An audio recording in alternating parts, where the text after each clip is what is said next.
படையப்பா திரைப்படம் 27 ஆண்டுகளுக்கு பிறகு ரீரிலீஸ் ஆக இருக்கு. விரைவிலே வெளியாகும் என்று சொல்லப்பட்டது. ரஜினி மற்றும் கமலோடு இணைந்து இயக்க நான் தயாராக இருக்கேன்.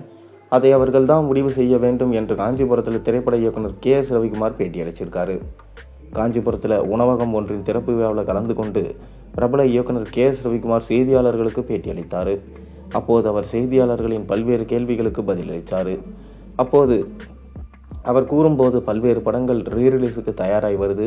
படையப்பா படத்தை தயார் செஞ்சு வச்சுருக்கோம். படத்தை ரீரிலீஸ் செய்வதற்கு தேவையான ஆடியோ தொழில்நுட்பம் மற்றும் வீடியோக்களை HD தரத்தில் டிஜிட்டலுக்கு மாற்றுவது உள்ளிட்ட பல்வேறு விஷயங்களை ரெடி செஞ்சுருக்கோம். படையப்பா படத்தோட தயாரிப்பாளர் ரஜினி சார் தான். அவர் தான் படத்தை எப்போதும் ரிலீஸ் செய்ய வேண்டும் என்று முடிவு செய்ய வேண்டும். முத்து படம் வந்து கவிதாலயா பண்ணிட்டாங்க. 2 வருடம் முன்பு செஞ்சாங்க.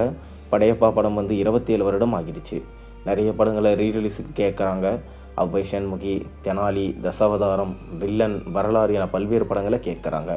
சேரன் பாண்டியன், நட்புக்காக, நாட்டாமை போன்ற பல்வேறு படங்களை ரீரிலீஸ் பண்ணலாம். படங்களை ஒரு கேப் பார்த்து தியேட்டரில் மறுபடியும் ரிலீஸ் செய்தால் ஓரளவு கலெக்ஷன் வரும். எந்த படம் எடுத்தாலும் கலவையான விமர்சனங்கள் வருவது உண்டு. அந்த காலம் படம் வெளியான பிறகு விமர்சனங்கள் பேச வாய்ப்பில்லை. தற்போது கலவையான விமர்சனங்களை பேச வாய்ப்பு கிடைக்கிறது. இதில் படத்திற்கு முடிவில் எவ்வளவு கலெக்ஷன் என்பதுதான் தீர்மானிக்கும். இவ்வாறு கூறினார். அண்மையில் கேப்டன் பிரபாகரன் திரைப்படம் மீண்டும் ரீரிலீஸ் ஆகி வசூலில் வெற்றி நடை போட்டு வருது. தயாரிப்பாளருக்கு நல்ல லாபத்தை தந்திருக்கு. இதற்கு முன்னரும் பல்வேறு திரைப்படங்கள் மீண்டும் ரீரிலீஸ் ஆகி நல்ல வசூலை பெற்றிருக்கு. எனவே பழைய ஹிட்டான திரைப்படங்களை மறுபடியும் தியேட்டரில் ரிலீஸ் செய்ய தயாரிப்பாளர்களும் இயக்குநர்களும் ஆர்வம் காட்டிட்டு வராங்க. அந்த வகையில் ரஜினிகாந்தின் திரைப்படங்கள் சில விரைவிலே ரிலீஸ் ஆக வாய்ப்பு இருக்கு. கமல்ஹாசனோட தெனாலி, அவ்வை சண்முகியும் ரிலீஸ் ஆக வாய்ப்பு இருக்கு. அஜித்தின் வரலாறு, வில்லன் திரைப்படமும் மறுபடியும் ரிலீஸ் ஆக அதிக வாய்ப்பு இருக்கிறதா சொல்லியிருக்காரு. அது மட்டும் இல்லாமல் ரஜினியும் கமல்ஹாசனையும் வைத்து பிரம்மாண்டமான படத்தை தான் இயக்கப் போவதாகவும் சொல்லியிருக்காரு.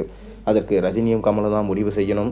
லோகேஷ் கனகராஜ் கண்டிப்பாக ரஜினி கமலை வச்சு படம் எடுப்பாரோ இல்லையோ, நான் கண்டிப்பாக ரஜினி கமலை வச்சு எடுத்தா வேற லெவலில் இருக்கும். மக்கள் எல்லாருக்கும் பிடிக்கிற மாதிரி ஒரு தசாவதாரம், ஏன் தெனாலி போன்ற காமெடி படமாக வரத்துக்கு கூட அதிக வாய்ப்பு இருக்கிறதா சொல்லியிருக்காரு.